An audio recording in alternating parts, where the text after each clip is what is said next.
the the marinated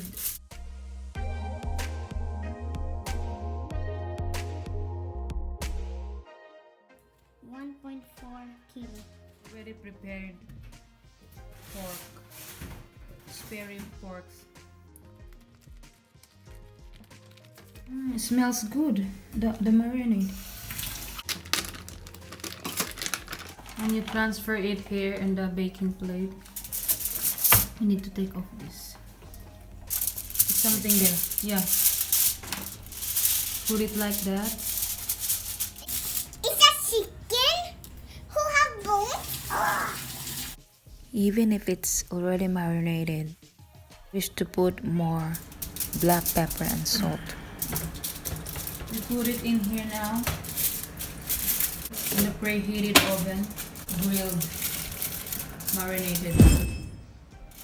While waiting for the spare ribs to be grilled, we will peel off the skin of the potatoes.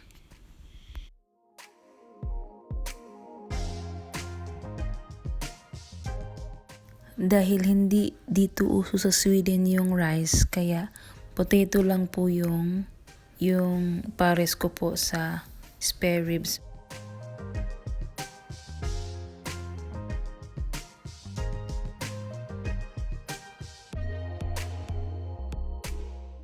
Yehey, sa wakas natapos ko na din.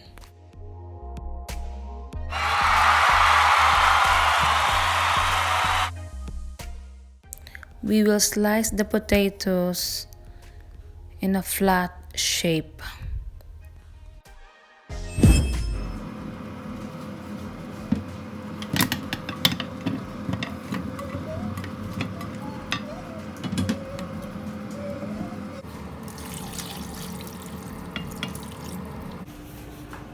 I-on ko na po ito. Half cook lang. Kasi lulutuin pa natin ito. Lagyan pala ng asin.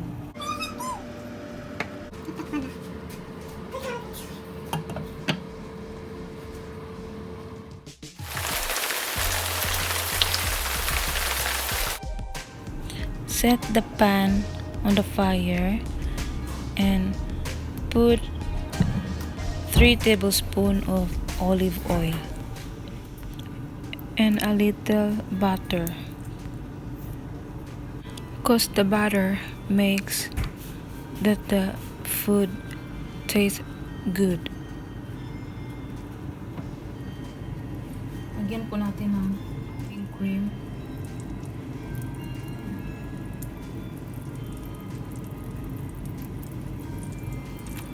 Tsaka ilagay na yung potatoes dito at tsaka lagyan ng parsley.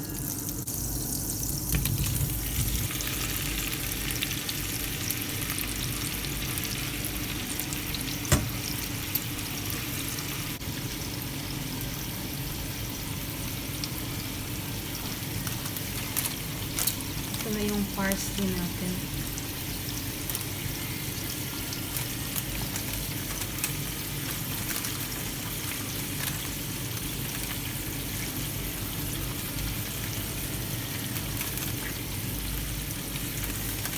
Salt. At mix natin.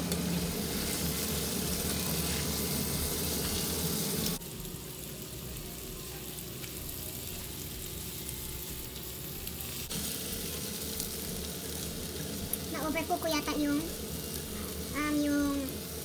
potato. Kaya ganito na siya. Dapat half cook lang pala yun. Pero okay na din. Pepper.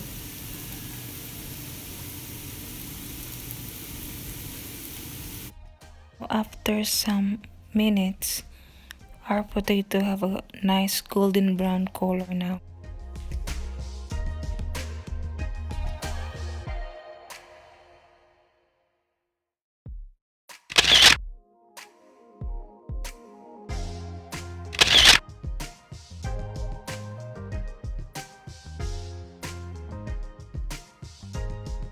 Ito na po siya.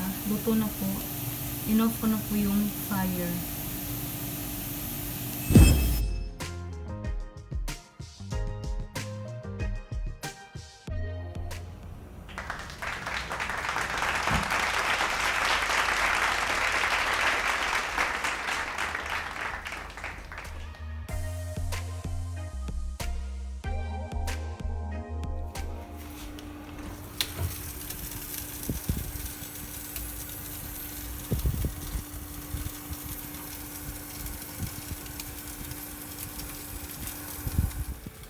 take off na, Andres.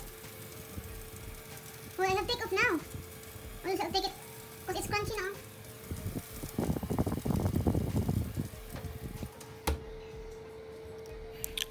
After 1 hour grilling po on the oven, we will take it into the other side. Flip it up to the other side.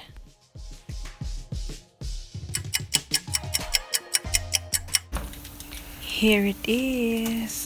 Our pork spare ribs are done. So tasty. It's time for eating. There is the without rice.